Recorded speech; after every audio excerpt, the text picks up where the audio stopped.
Good morning, everybody. My name is Gibril Ahmed, and this is Jasper Olivares. And before we begin with our presentation, I'd like to ask who here has been to a construction or demolition site?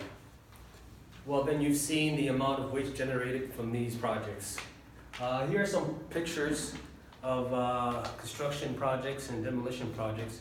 And as you can see, there is a lot of waste being generated here at these sites. And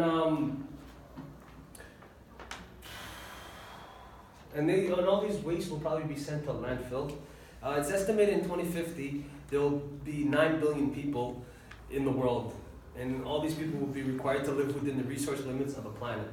So it is imperative that waste management practices be reformed to maintain population growth while sustaining our natural resources from being decimated. So our presentation is titled Improving Waste Management Strategies in Construction and Demolition Projects. And for our presentation, the overview of our presentation is, we'll begin the presentation with some background information on construction and demolition waste materials and the current situation in Canada in terms of C&D waste generation and the long-term adverse effects on the environment and the economy.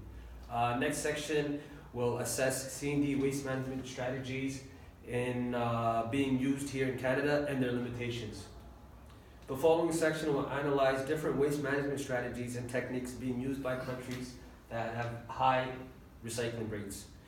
The next section will discuss the feasibility of these management strategies to Canada.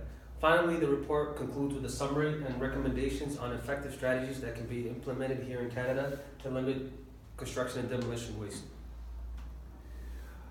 So, construction and demolition waste generated in Canada accounts for 27% of the total waste being sent to landfills, and of which 75% has residual value, which means it could be recycled, reused, or salvaged.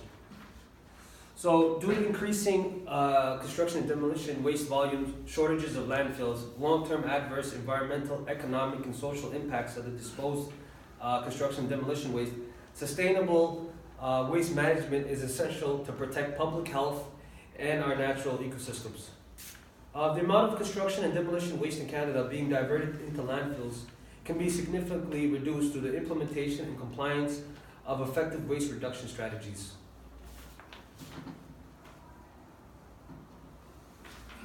So I'll hand it over to Jasper. Hey there, everybody. Now I'm going to talk about what is construction and demolition.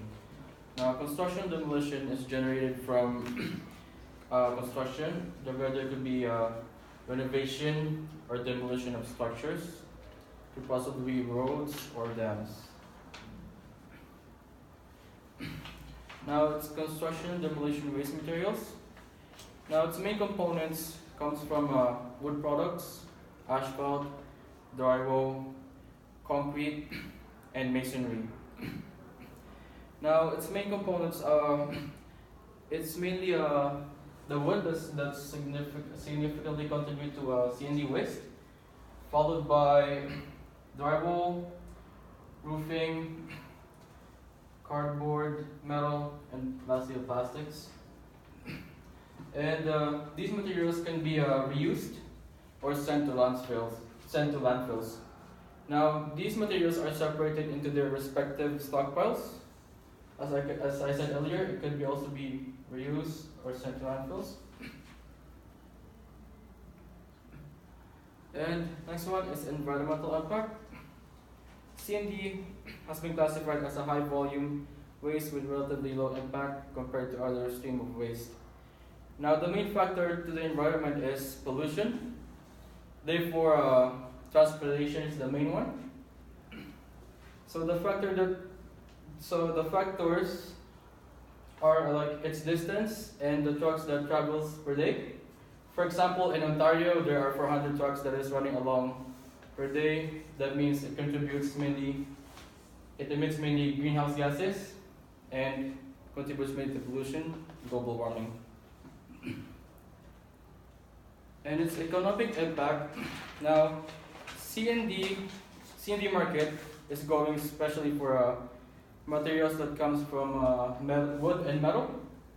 So therefore, there is a high profit for recycling these materials. Now, many construction materials nowadays can be recycled. For instance, metal. Metal can be melted and reformed into new metal products. And asphalt paving can be crushed and can be recycled back into new asphalt for road paving. And that's it, everyone, for today. Thank you for listening.